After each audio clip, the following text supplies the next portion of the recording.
வணக்கம் நண்பர்களே, நம்ம சேனல் வினுவின் கதைகளுக்கு அனைவரையும் வரவேற்கிறேன். இதில் வரும் கதைகள், கவிதைகள் உங்களுக்கு அனைவருக்கும் பிடித்திருந்தால் மறக்காமல் என் சேனலுக்கு சப்ஸ்கிரைப் செய்து எனக்கு ஆதரவு தாருங்கள். காலை 8 மணிக்கு குளித்து முடித்து சாமி அறைக்கு சென்று அனைவரும் நன்றாக இருக்க வேண்டும், அவளுடைய கனவு வெற்றியடைய வேண்டும் என வேண்டிக் கொண்டாள். வேண்டிக் கொள்ளும் பொழுது அதியின் முகம் தோன்றி மறைந்தது. அவள் தலையை உலுக்கி மீண்டும் வேண்டிக் கொண்டிருந்தாள். பிறகு சாமி பாடல் கொஞ்ச நேரம் பாடினாள்.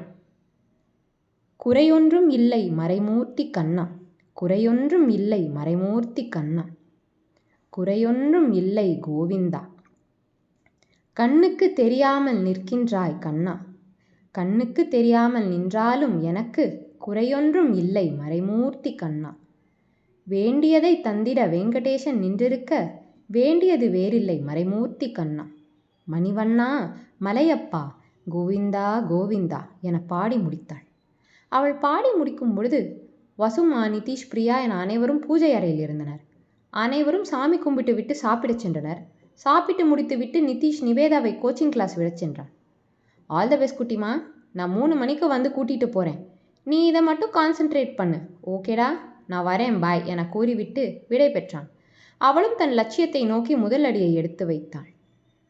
என்னடா அது போலீஸ்னு சொன்னாலே அவனோட வேலை பற்றி எதுவும் வரலன்னு யோசிக்கிறீங்களா? இனிமே பார்க்கலாம். காலை தன் அலுவலகம் செல்ல தயாராகி கொண்டிருந்தான். தயாராகி கீழே வரும்போது மீனாட்சி காலை உணவை தயார் செய்து டைனிங் டேபிளில் எடுத்து வைத்தாள். அஜய் தாரா பாப்பாவை தூக்கி வைத்து கொண்டிருந்தான். அம்மணி பாட்டி பாப்பாவிற்கு ஊட்டி கொண்டிருந்தார். அவன் வந்தவுடன் மீனாட்சி, வாடா வந்து உட்காரு, சாப்பாடு எடுத்து வைக்கிறேன், சாப்பிடு. எக்கா எல்லாம் சாப்பிட்டாச்சுக்கா என்று அதி மீனாட்சியிடம் கேட்டான். இல்லை, நீ சாப்பிடு, அப்புறம் சாப்பிட்டுக்கிறோம். எப்போ இவ்வளோ நேரமாக சாப்பிட்டு இருக்கோம் என்று அவள் கூறிக்கொண்டு இருக்கும்போதே அவனுக்கு தொலைபேசி அழைப்பு வந்தது. அவன் மேலதிகாரி தான் அழைத்திருந்தார். Hello sir, good morning. Good morning Athiveeran, ஒரு முக்கியமான கேஸ், ஸோ என்னோட ஆஃபீஸ்க்கு வாங்க பேசிக்கலாம். ஓகே சார் என்று கூறி வைத்து விட்டான். சாப்பிட்டு முடித்துவிட்டு மீனாட்சியிடம் வேலைக்கு சென்று வருவதாக கூறிவிட்டு அஜயிடம் இருக்கும் தாரா பாப்பாவிற்கு முத்தம் கொடுத்து கொஞ்சிவிட்டு அஜயின் தலையை கலைத்துவிட்டு அவனிடம் கவனமாக இருக்க சொல்லி கூறிவிட்டு பாட்டியிடம், அப்பத்தா நான் கிளம்புறேன், பத்திரமா இருங்க என்று கூறி கிளம்பிவிட்டான் தன் மேலதிகாரியை பார்க்க. எஸ்பி அலுவலகம். அதி 9:30 மணிக்கு எஸ்பி அலுவலகத்தில் அவரின் வரவிற்கு காத்து கொண்டிருந்தான். அவரும் 5 நிமிடத்தில் வந்துவிட்டார்.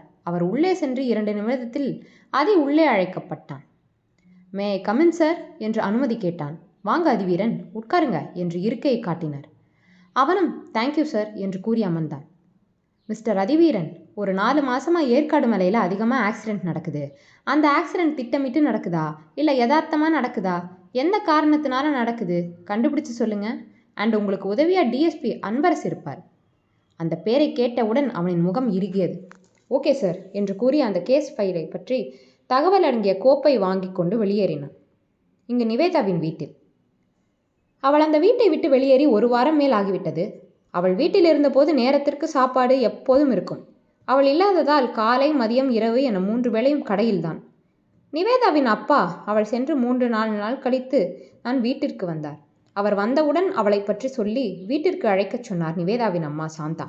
ஆனால் அவளின் அப்பா போகட்டும் சனியன் என்று கூறி மறுத்துவிட்டார். எங்கே போனீங்க இத்தனை நாள், ஆளே காணோம், இப்போ கொஞ்சம் மாசமாக தான் எங்கேயோ போறீங்க, எங்கே போறீங்க? அதற்கு நிவேதாவின் அப்பா ஜனகராஜ் சாந்தாவிடம், கடை விஷயமாக தான் வெளியே போகிறேன், இங்கே பாரு, உங்கள் 2 பேருக்கும் அங்கேருந்து புது நகை வாங்கிட்டு வந்திருக்கேன், இந்தாங்க என்று கூறி தந்தார். அதை வாங்கி வைத்துவிட்டு, அப்படியாங்க, போன விஷயம் நல்ல விதமாக முடிஞ்சதா? ரொம்ப நல்லா முடிஞ்சது. சரி, எனக்கு அலுப்பாக இருக்குது என்று கூறி உள்ளே சென்று விட்டார். அவர் வந்து 4 நாள் ஆகிவிட்டது. ஜனகராஜ் சாந்தாவிடம், எத்தனை நாள் தான் வெளியிலே சாப்பிட்றது, இன்னைக்கு வீட்டிலே சமைங்க என்று கூறி சென்று விட்டார். நிஹாரிகாவும் படிக்கும் வேலை உள்ளது என கூறி தன் அறைக்கு சென்று மூடிவிட்டாள். சாந்தகுமாரி சமையலறை சென்றே பல வருடங்கள் ஆகிறது. என்ன சமைப்பது என தெரியாமல் சோறு பொங்கிவிட்டு பருப்பு குழம்பு மட்டும் செய்து வைத்து விட்டு அவரும் உள்ளே சென்று விட்டார். ஜனகராஜ் வீட்டிற்கு வரும்போது சாந்தா, நிஹாரிகா இருவரும் அறையில் இருந்தனர். அவர் நேராக டைனிங் டேபிளுக்கு வந்து அமர்ந்து அங்கிருக்கும் உணவை எடுத்து போட்டு சாப்பிட்டார். ஒரு வாய் வைத்தவுடன் சாப்பாடு தட்டை சுவற்றில் வீசி எறிந்து விட்டார். அந்த சத்தத்தில் இருவரும் பதறி அடித்து கொண்டு வெளியே வந்தனர். என்ன கருமம் பண்ணி வச்சிருக்கீங்க? சாப்பாடு செய்ய சொன்னால் என்ன இலவ பண்ணியிருக்கீங்க? இத்தனை நாள் நல்லா தானே இருந்துச்சு, இப்போ ஏன் இப்படி இருக்கு? வாயில் வைக்க முடியலை.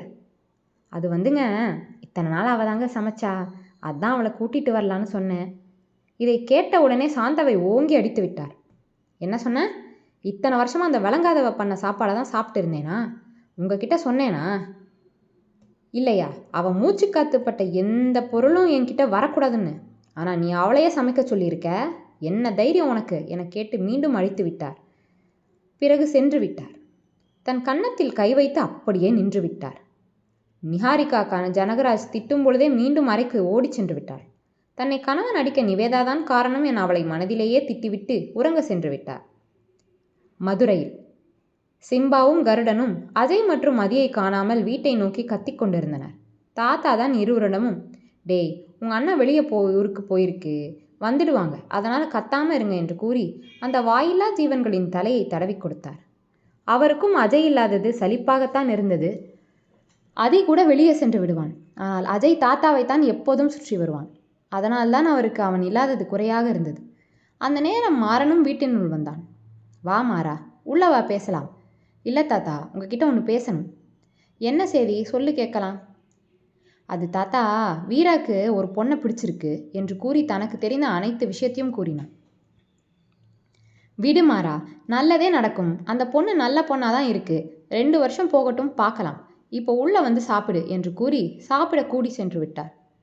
நிவேதா மீண்டும் அவள் அம்மாவால் அவள் வீட்டிற்கு அழைத்து செல்லப்படுவாளா?